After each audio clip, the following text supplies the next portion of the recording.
Bueno, muy buenos días a todos. Bienvenidos de nuevo a esta hora del Instituto Universitario de Investigación Ortega y Gasset. Les recuerdo que a partir de la semana que viene entraremos en el horario de verano. Serán los mismos días, martes, miércoles y jueves, pero a las 5 de la tarde. Y aunque les llegará nuestro correo semanal con las sesiones, insisto, para todos ustedes que nos suelen acompañar de manera cotidiana.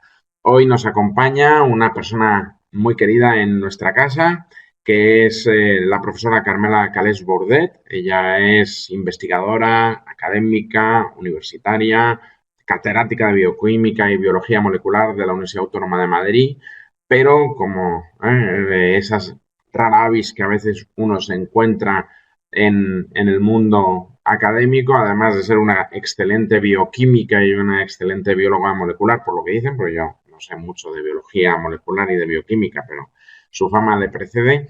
Es una mujer de una gran cultura, siempre atenta al mundo de todas las disciplinas, con la que da gusto conversar, con la que da gusto charlar y con la que da gusto establecer puentes disciplinarios, ¿no?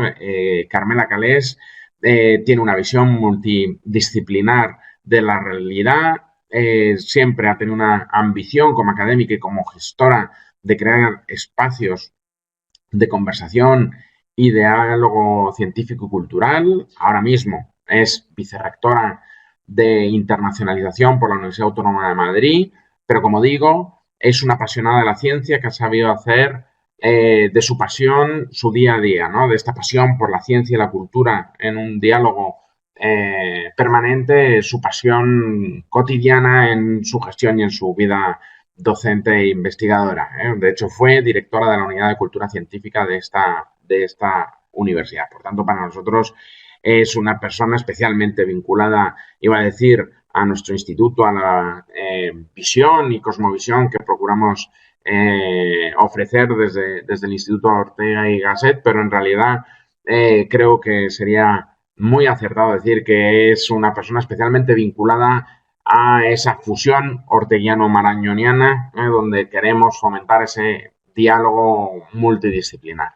Además, Carmela representa una universidad con la que la historia de este instituto que yo me honro en dirigir está muy vinculada y a la que quiero expresar hoy nuestras condolencias por el luto que está viviendo ante el fallecimiento de uno de nuestros más distinguidos historiadores. Esta es mi área de especialización, como saben, don Miguel Artola, que si yo no recuerdo mal, el profesor Artola fue de los creadores, impulsores y de los que estuvieron en la primera hora de la Universidad Autónoma de Madrid, allá por el año 69 o 70. Y digo, esta universidad está especialmente vinculada a nosotros, o nosotros a ella, mejor dicho, porque hemos tenido algunos directores académicos de la Autónoma de Madrid, como los profesores Fernando Vallespín y José Juan Toaria, los que además me siento yo muy personalmente vinculado también porque he tenido el placer de trabajar con ellos como subdirector de Vallespín y con Toaria en diferentes trabajos académicos que ha impulsado y que ha tenido la bondad de contar conmigo para ellos, y son de las personas que más admiro y admiramos en el instituto en el ámbito intelectual y académico. Ahora, además, Carmela y yo, la Autónoma de Madrid y el Instituto Universitario de Investigación Ortega y Gasset, con profesores vinculados a ambas instituciones, con los profesores Pazo, muy singularmente, pues estamos lanzando y estudiando algunos programas que queremos compartir en el área de las ciencias y los lenguajes y la comunicación, ¿no? Que esperamos que en los próximos meses vean la luz, ¿no? Y por tanto, por todo lo que he dicho, creo que por su capacidad como gestora, como académica, como intelectual y como científica, creo que hay pocas personas tan cualificadas para hablar de lo que nos va a plantear esta mañana. Ha elegido como título para su ponencia Universidades Aliadas, creación de un futuro europeo. Querida Carmela, es un placer tenerte con nosotros como siempre. Tuya es la palabra, te escuchamos. Antonio, francamente me siento bastante abrumada y siempre con estos problemas técnicos pues uno siente que bueno, a ver cómo van a salir las cosas y cómo va uno a intervenir y cómo va a transmitir sobre todo pues lo que hoy me proponía transmitir a todos los asistentes, a quienes agradezco desde luego de antemano pues su interés por escucharme, ¿no? y por participar una vez más en estas charlas que bueno, el Instituto y la Fundación Ortega Marañón creo que la aportación es obvia. Efectivamente la intención es que esta comunicación y esta transmisión de idearios, de posturas, de visiones, también compartir, porque a veces pues uno tiene ideas y tiene visiones, pero que efectivamente se enriquecen siempre, evidentemente compartiéndolas y abriéndolas de manera digamos libre y bueno, que también sin tener por qué estar completamente y definitivamente elaboradas. Estamos en un proceso, o sea, la elección de la charla bueno, viene obviamente de la actividad o de la ocupación que me tiene ahora, en fin, al 100 y pico % de mi tiempo y de mi energía, que es la construcción de una nueva alianza de universidades para la UAM, en la que la UAM es una actriz principal, una universidad importante, es una nueva alianza en el seno de una iniciativa europea tremendamente interesante. Puede parecer o podrá parecer una iniciativa ya conocida, ya, en fin, manida, como es impulsar asociaciones y alianzas universitarias, pero que tiene determinadas características que yo creo que la hacen bastante especial y prueba de ello ha sido efectivamente el impulso y el empuje que ha tenido pues a todos los niveles. Y ahora, bueno, pues intentaré transmitir esta iniciativa, también la iniciativa en la que el proyecto en el que nos encontramos, la Universidad Autónoma de Madrid. Y he querido dar también esta visión, de ahí el título un poco, de que efectivamente la alianza, la cooperación estrecha entre las universidades, entre instituciones de educación superior, efectivamente puede ser una de las herramientas que nos permitan vislumbrar o incluso generar un futuro pues distinto, desde luego, en el contexto europeo, pero también, evidentemente, en este mundo tan globalizado como el que vivimos, y que ahora pues adquiere también estas resonancias tan dramáticas, ¿no?, como es una pandemia. Pues efectivamente, en este mundo global, esta aproximación que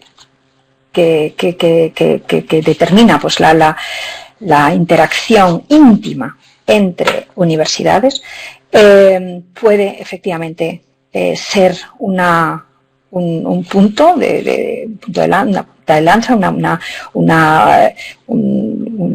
fin, un instrumento, una herramienta para generar, para poder vislumbrar un futuro distinto.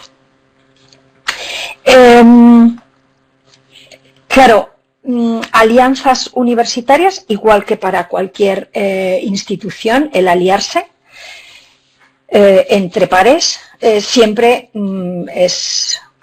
tiene ventajas, tiene unos aspectos muy positivos, como es efectivamente pues el conformar un cuerpo de de pensamiento común, que permite también ser una organización de influencia sobre medidas políticas, sobre acciones varias, en aquellos ámbitos que efectivamente pueden tener poder de ejecutivo y de efectivamente, pues por ejemplo, financiar en un aspecto u otro algunas de las cuestiones que interesan a la universidad. Y la universidad, tenemos que recordar, pues que desde sus inicios como una institución para transmitir conocimiento de persona a persona, básicamente, pues la evolución con todas las revoluciones del conocimiento que se producen a posteriori, pues va adquiriendo nuevas tareas, nuevos objetivos, y uno de ellos fundamentalmente pues es evidentemente la investigación. También con la revolución tecnológica pues industrial, la investigación no es solamente para generar conocimiento, por tanto la universidad como transmisora de conocimiento, también generadora de conocimiento, sino también de transferencia de ese conocimiento al mundo productivo. Y finalmente en este siglo, que ya pues tiene sus añitos, en este siglo ya también adquiere una importancia extrema el que la universidad se abra a la sociedad y esta sociedad,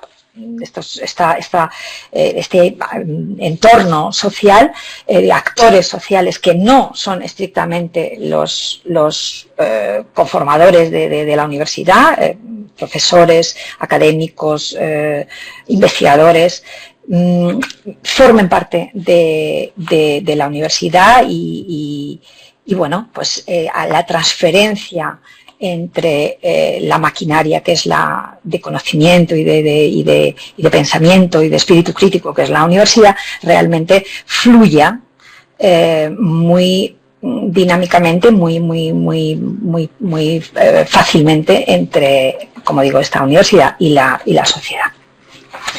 Así que con esta mayor complejidad de la universidad como motor realmente de futuro per se, el aliarse entre diferentes universidades con diferentes medios, pues como decía, evidentemente permite tener una organización con peso, con capacidad de influencia.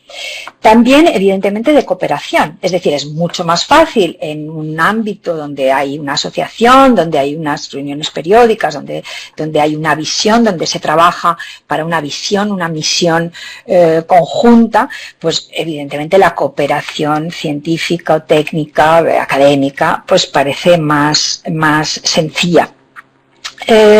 Y finalmente pues también hay otro aspecto que aparece muy fuertemente más recientemente, que es la internacionalización de las universidades, ¿no? Hasta hace pues unas decenas de años la universidad pues bueno tenía fama internacional, evidentemente algunas en fin universidades de fama mundial, pues evidentemente acogían a siempre minoría de estudiantes, en fin, siempre también pertenecientes evidentemente a élites, no siempre nacionales, pero sí internacionales clarísimamente. Con la internacionalización, en fin, con la llegada de la internacionalización a casi todas las universidades, pues evidentemente en fin, lo que permite la movilidad de estudiantes entre unas universidades y otras, pues evidentemente también aparece este concepto de internacionalización de las universidades como un marchamo más que también ayuda digamos, sí se hace entre universidades que se hermanan de alguna manera, económicamente o por efectivamente estas visiones específicas o por algunas características propias, ¿no? Como pueden ser pues universidades más investigadoras o más tecnológicas, etc. En la actualidad pues puede haber unos 200 alianzas universitarias. Hay alianzas universitarias globales como la International Association of Universities, creadas en los años 50, digamos bajo los auspicios de la UNESCO, con 650 miembros. La AUF, la Agence Universitaire de la Francophonie, que se crea en el año 61, con 944 universidades del mundo entero, universidades francófonas primariamente o con un interés o con una especial cercanía a la francofonía. La UNIMED, la Unión de Universidades Mediterráneas, en el 91 con 127, casi 130 universidades, en fin, muchas asociaciones globales que evidentemente pues generan también a su vez pues un pequeño motor donde bueno, uno se encuentra, en fin, hay congresos, hay intercambios, se crean grupos de trabajo con libros blancos sobre diferentes temáticas que van apareciendo a lo largo del tiempo y que interesa a la educación superior. También por regiones, obviamente, para hacerse fuertes. Luego también algunas alianzas y asociaciones aparecen muy exclusivas. Por ejemplo, el grupo de los 8 en Australia, las 8 mejores universidades australianas se unen en este grupo de las 8. LERU, esta asociación europea con 23 miembros de las mejores universidades europeas. La EUA o la YARU, por ejemplo, también con 11 universidades del mundo entero, pero las mejores, la tecnológica de Zurich, Cambridge, por supuesto, etcétera, Yale. Y estas asociaciones muy exclusivas también responden a la aparición de esta competitividad entre las universidades, el mundo de los rankings. El mundo de los rankings hace que las universidades compitan unas con otras por atraer estudiantes. En algunos países donde las tasas universitarias no son muy elevadas o incluso siguen siendo gratuitas, porque eso increíblemente pero sigue existiendo, como en Francia, por ejemplo, pues evidentemente entramos todas las universidades a competir con todas por estos rankings, pues la mejor del país, de la región, de la categoría, en fin.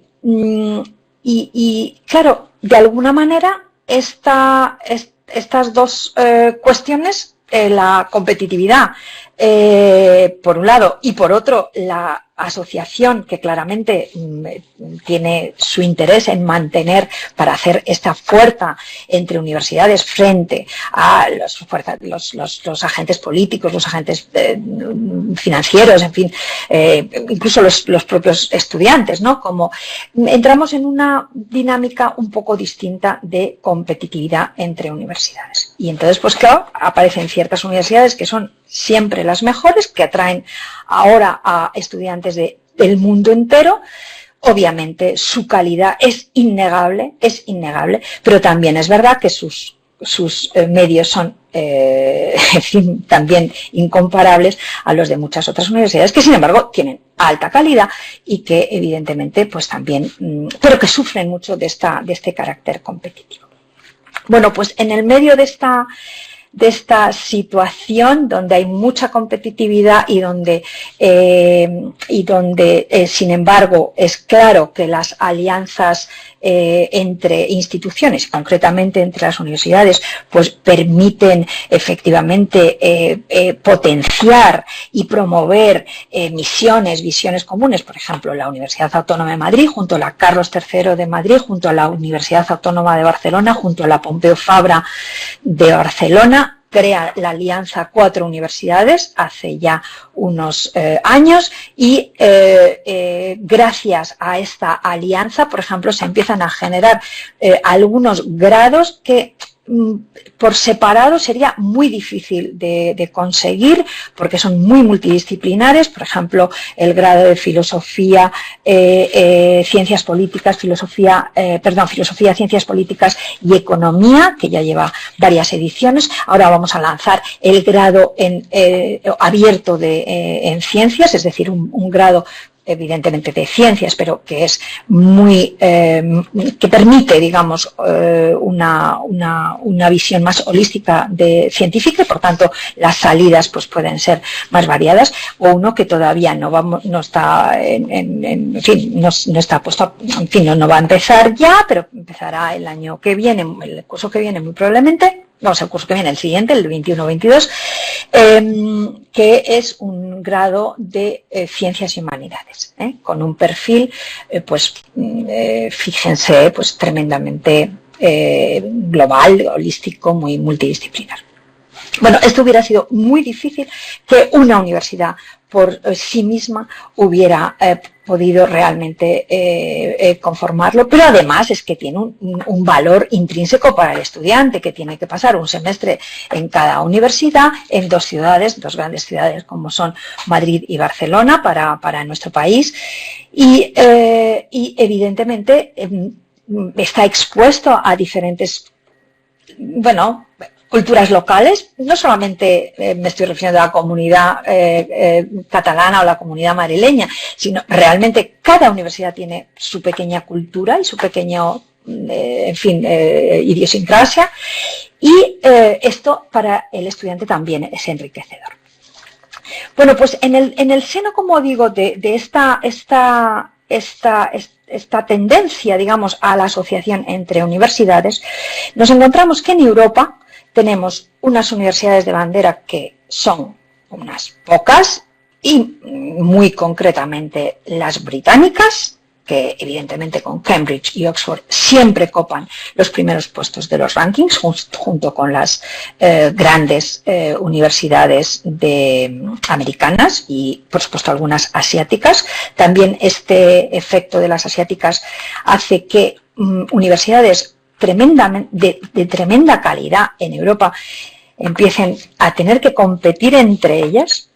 Y en el año y hay dos fenómenos que nos llevan a esta iniciativa europea de universidades europeas. Universidades europeas como universidades conformadas por universidades de diferentes países y diferentes, geográficamente distribuidas a lo ancho, largo y de Europa, norte, sur, este, oeste.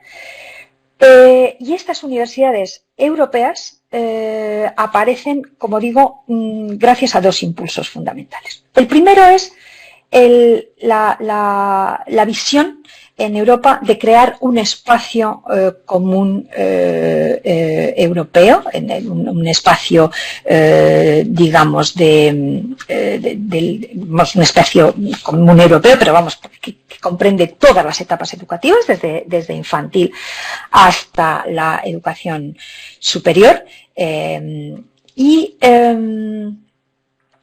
entonces los países miembros y los presidentes de los países miembros o los primeros ministros de los países miembros se reúnen para analizar justamente cómo llegar al año 2025 con este espacio europeo de la educación global.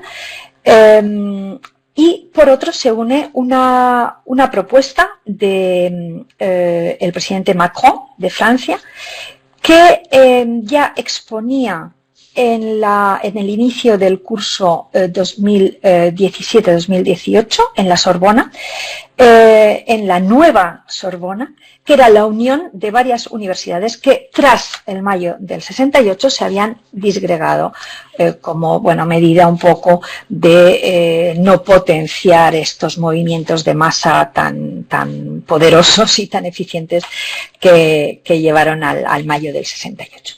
Entonces en Francia se habían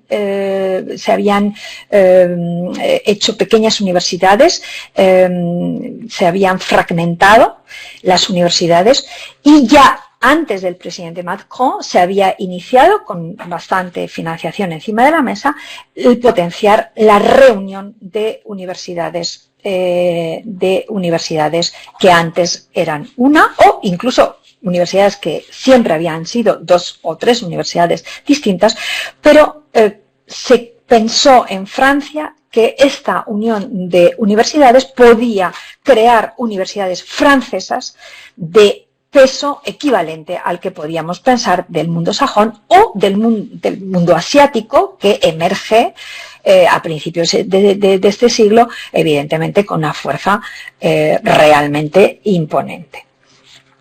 Entonces, en la inauguración del curso de la nueva Sorbona, que aparece ya como una universidad de nuevo con un gran peso en Francia, el presidente Macron dice: sí, esta idea de aunar esfuerzos de varias universidades, de juntarse, de unirse, de aliarse, de conformar, de pensar en nuevos esquemas de formación y de dotar a los futuros europeos, que son nuestros estudiantes, dotarles de nuevas herramientas, de nuevas habilidades, de nuevas competencias, podríamos efectivamente fomentar, digamos, dentro de Europa, no solamente el espíritu europeo, que también, porque como sabemos, uno de los mayores éxitos de la Unión Europea ha sido el programa Erasmus, programa de intercambio de movilidad entre diferentes Estados miembros, que ha resultado efectivamente en un enriquecimiento no solamente personal de los estudiantes, sino realmente en un auténtico espíritu europeo, desde luego universitario, y también de social, porque hay personas que no hubieran tenido la oportunidad quizás de desplazarse y de vivir en otros países y de conocer esas culturas. Incluso, por supuesto, han surgido muchísimos múltiples parejas y matrimonios y niños con diferentes culturas y nacionalidades gracias a este programa Erasmus. Pues efectivamente, además del espíritu europeo, que se potenciaría en un momento, por cierto, en donde Europa pues también empezaba un poco a tambalearse como esta idea aglutinante con la que nació, Macron dice: además estaríamos dotando a Europa de personas, de ciudadanos muchísimo mejor preparados para estos cambios que se nos avecinan en la sociedad y que evidentemente necesitan y requieren de una formación muy sólida, pero además, como digo, de adquisición de competencias tecnológicas, sociales, de cooperación, de formas de trabajo, etc. Entonces lanza esta idea en la reunión que tuvieron los primeros ministros sobre el espacio europeo de educación, por cierto, en una reunión que tenía mucho que ver con lo social, y terminaron entendiendo o por lo menos transmitiendo que cualquier transformación social pasaba y requería de este fomento de un espacio europeo de la educación. Y, por tanto, incidir en todas las etapas de la educación y también en la universidad, en fin, la enseñanza superior. Macron, como digo, lanza esta misma idea que había lanzado en la Sorbona en 5 minutos, y lo que en un principio, bueno, pero cómo es posible, cómo vamos a formar campus transnacionales con universidades en diferentes países, con diferentes modos de hacer.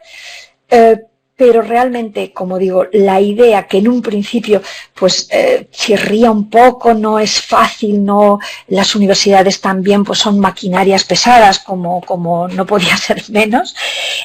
Sin embargo, realmente empieza a cristalizar, a extenderse la idea, y ya en la Comisión Europea adoptan plenamente la idea, empiezan a lanzar una ofensiva, digamos, de información, de cómo podrían ser, etcétera. Se lanza en el programa Erasmus, en la convocatoria, donde en las universidades se solicitan todas las movilidades de profesorado, de estudiantado, también programas extracomunitarios dentro del programa Erasmus. En esa convocatoria para el año 2019, por tanto, que salía en el año 2018, ya existe esta convocatoria, introducen esta convocatoria para formar universidades europeas.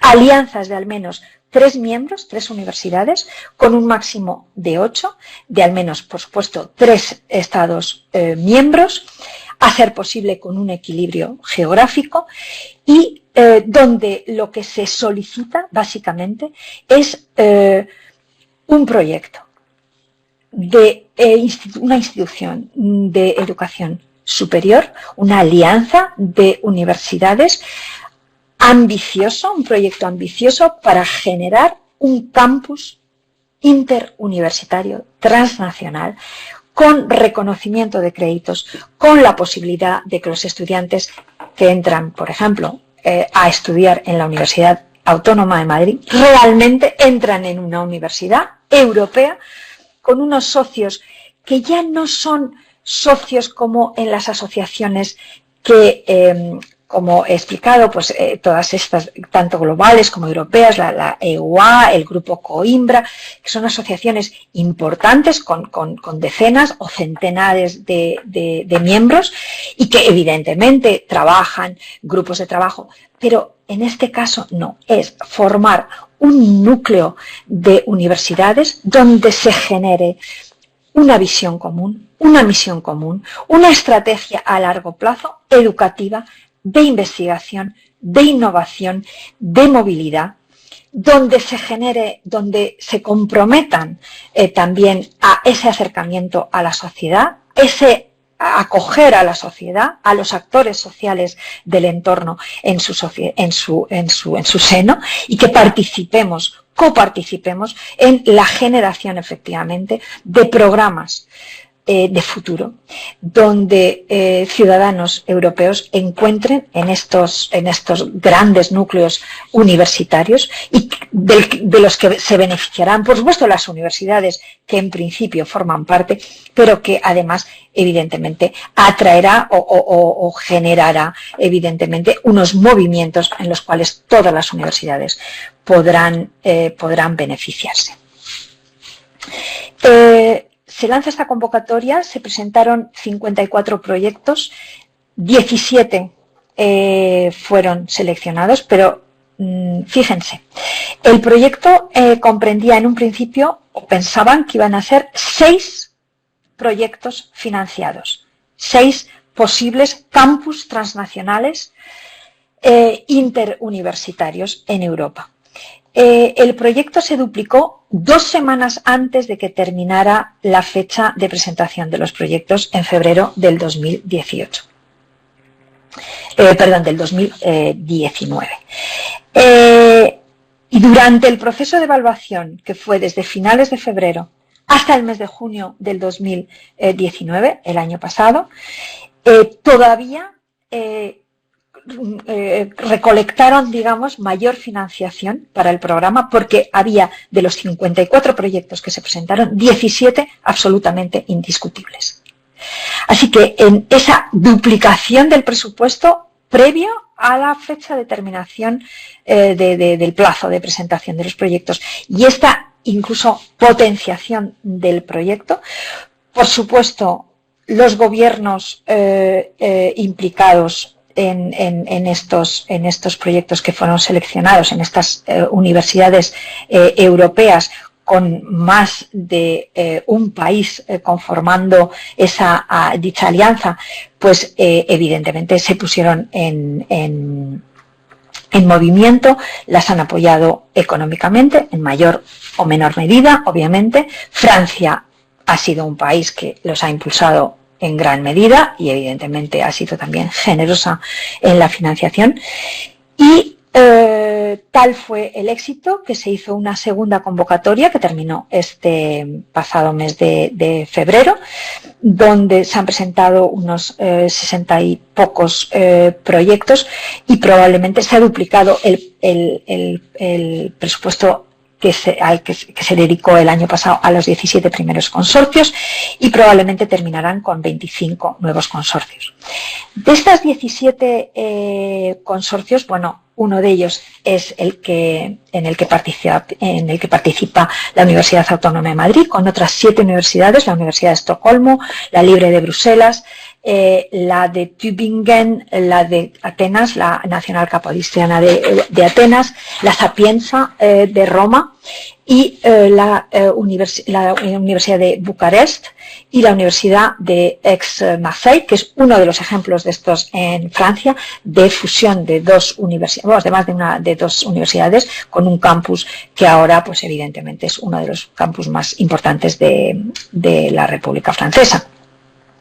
Estas 8 universidades conformamos una alianza que hemos denominado CIVIS, una universidad europea cívica. No es un apellido, digamos, que simplemente tenga una connotación interesante, sino que además es un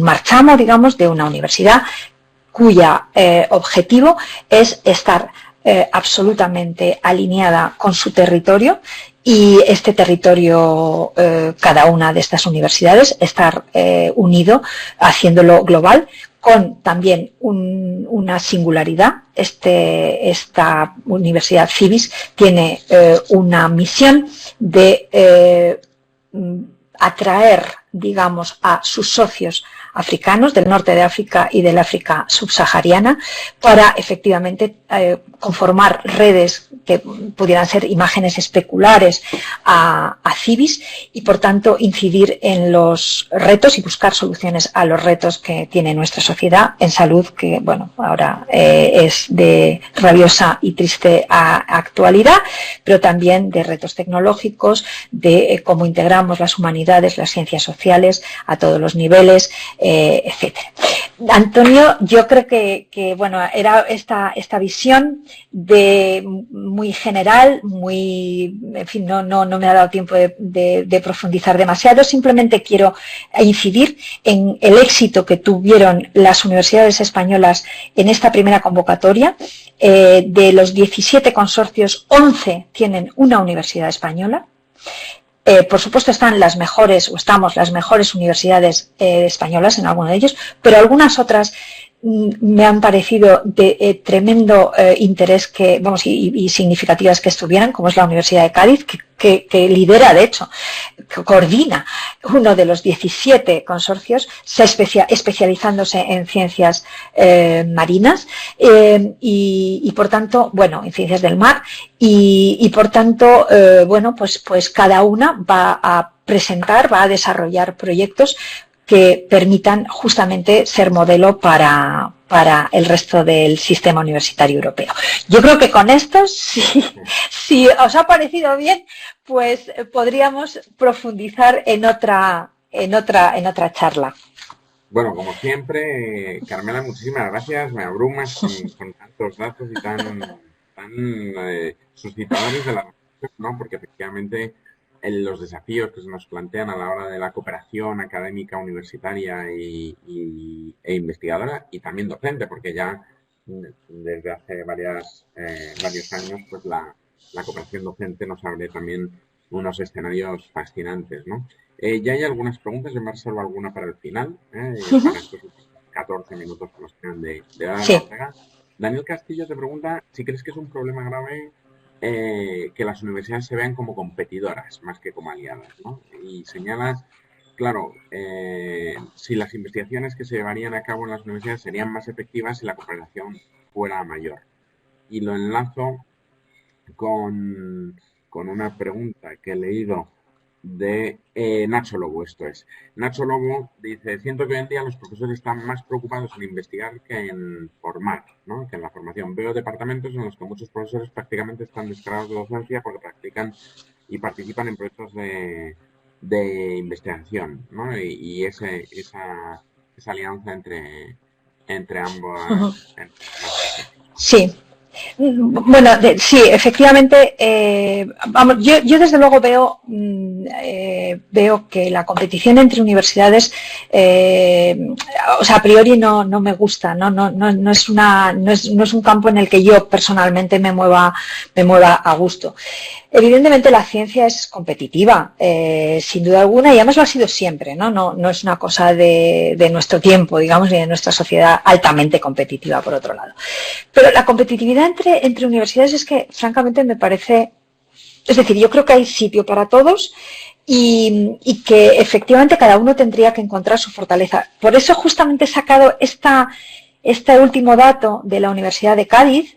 Bueno, por supuesto, en Madrid hemos sido 3 de las universidades de Madrid públicas, me refiero, que, bueno, y las únicas que hemos tenido la suerte de participar en estas alianzas. La Universidad Complutense es una de ellas, obviamente, la Universidad Carlos III y nosotros la tercera Universidad de Madrid. Por supuesto, en la nueva convocatoria van a participar más. Pero por eso ponía el ejemplo de la Universidad de Cádiz. La Universidad de Cádiz es una universidad pequeña y es una universidad digamos, menos competitiva que otras, obviamente, a nivel nacional, incluso a nivel comunitario de Andalucía, ¿no? Está la Universidad de Granada, que tiene más peso, la Universidad de Sevilla, etcétera. Pero se ha especializado en ciencias del mar y además ha buscado socios en ciencias del mar. Y esto es sabemos que es uno de los grandes retos que tenemos. El mar es un grandísimo aliado, pero puede ser también lo podemos, bueno, es que ya hemos incidido en... Entonces, bueno, pues también hay que buscar la forma de, aliándose, especializarse. Uno no puede abarcar todo. En las universidades que tienen todo tipo de enseñanzas y además son universidades humboldtianas, en el sentido de que son universidades en las que los profesores son investigadores y deben ser investigadores, evidentemente la competitividad hace que los recursos, que son siempre limitados y mucho más en las públicas, pues evidentemente no se puedan dedicar a todos. Por tanto, la alianza ahí yo creo que es infinitamente más útil. Se ha dado el caso justamente que estas universidades europeas, uno de los marchamos, una de las características que a mí me parecen más interesantes es que ya ni siquiera competimos entre nosotros. O sea, estamos muy concentradas, muy enfocadas en construir esta alianza, en construir de verdad estos campus transnacionales, este concepto, precipitarlo, que tenga peso, que tenga cuerpo, que arrastre, de hecho, que sea un elemento transformador de cada una de las universidades. Estamos concentrados en ellas, pero no para competir con la alianza de la Complutense, por ejemplo, mientras que la Complutense y la Autónoma de Madrid, no lo neguemos, compiten a la hora de los estudiantes dentro de unas... Somos un instituto de la Complutense. Tenemos alianzas con universidades tan estupendas como la vuestra y además, efectivamente... Y másters, por ejemplo, interuniversitarios que hemos conseguido. O sea, pero, por supuesto, pero lo que quiero decir que la realidad es que competimos absurdamente, es decir, que no tiene demasiado sentido. Y en cambio, efectivamente, toda alianza lleva a un desarrollo, por eso también nombraba la alianza 4 universidades, donde es que tenemos en fin, se desarrollan proyectos que sean impensables a nivel particular. Así que sí, la competitividad es innegable y no podemos tampoco eludirla y negarla, pero evidentemente, justamente a través de las alianzas podemos, al contrario, compartir buenas prácticas, buscar modelos singulares que tengan determinadas características, buscar las fortalezas de los miembros que nos permitan proponer fórmulas, pues como digo, singulares y atractivas y que no necesariamente sean competidoras con otras. Mm. En cuanto al profesorado, pues sí, sí, lo de los profesores, sí, pero es que esto también, es que el mundo de la ciencia se ha hecho tan competitivo que, claro, investigar, dedicarse a la docencia y demás, a veces es un reto pues muy complejo de manejar. Hay dos preguntas también que se enlazan en cierta manera y que a mí me gustaría que enlazaras en todo caso, ¿no? Carlos Fernández Jáuregui plantea si aquella vieja endogamia de la que adolecía la Universidad Española, y pienso que ya está superada, al menos en su inmensa mayoría, pero en todo caso, dice si eso no nos ha lastrado en la capacidad de la competitividad de la Universidad Española a nivel internacional. Y lo relaciono con la pregunta que hace Víctor Dante, que me parece que es un tema muy interesante, ¿no? En la estrategia de construcción de alianzas para poder ¿no? competir, y, pregunta si en esa estrategia se prevé o pueden ser, ¿no? Las universidades españolas mediadoras hacia una convergencia, asociación con las universidades latinoamericanas, ¿no? Como está el tema del Eurolat. Sí, bueno, muy interesantes ambas.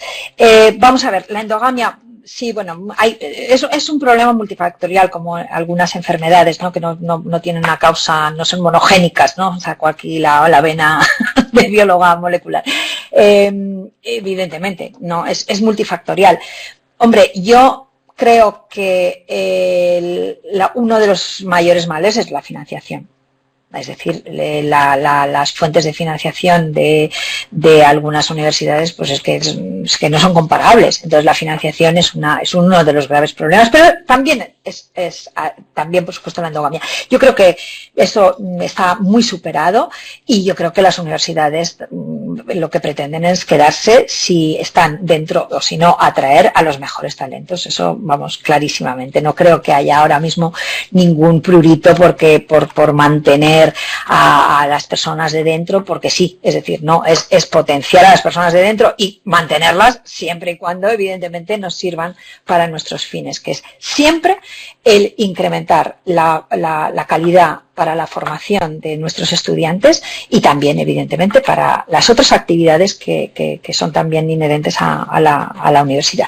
Efectivamente, las universidades españolas son y tienen que ser los puentes de enlace con Latinoamérica. Por ejemplo, yo hablaba de que nuestra universidad europea, CIVIS, tiene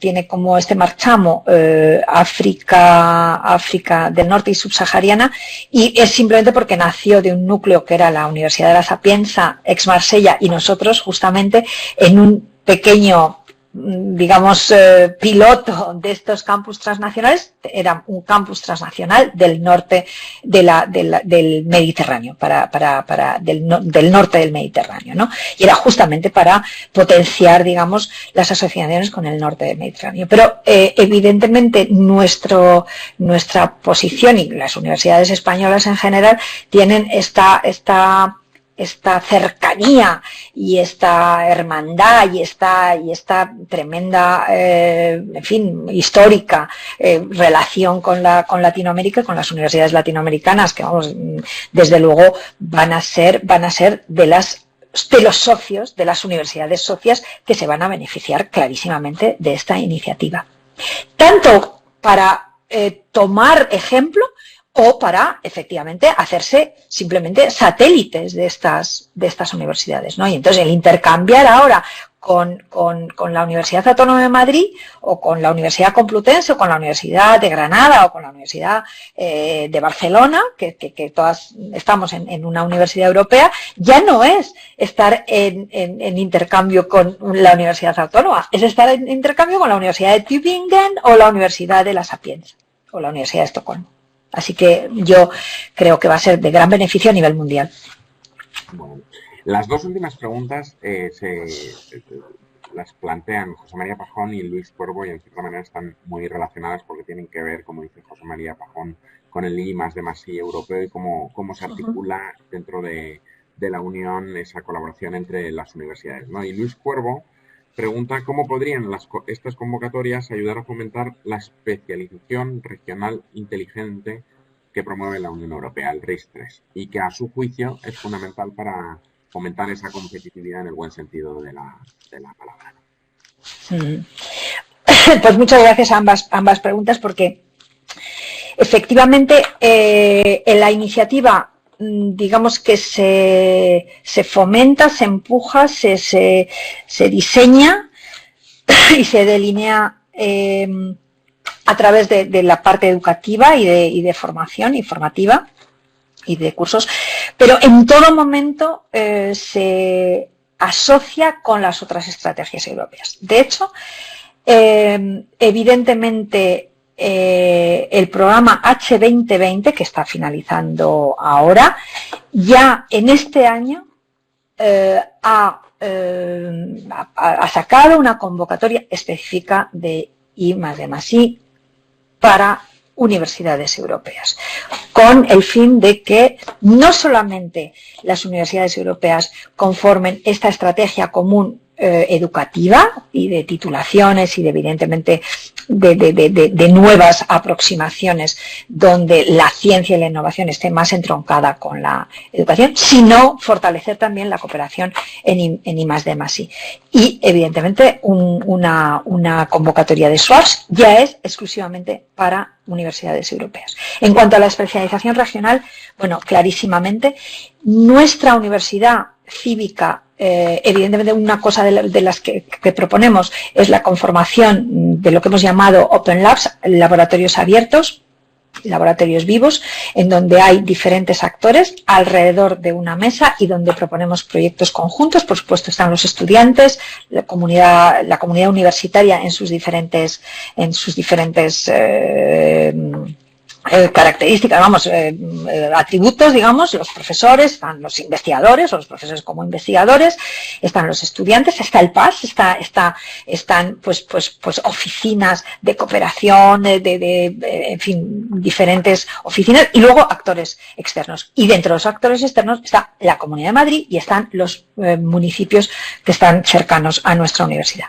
Y en cada universidad de CIVIS se conformará exactamente lo mismo.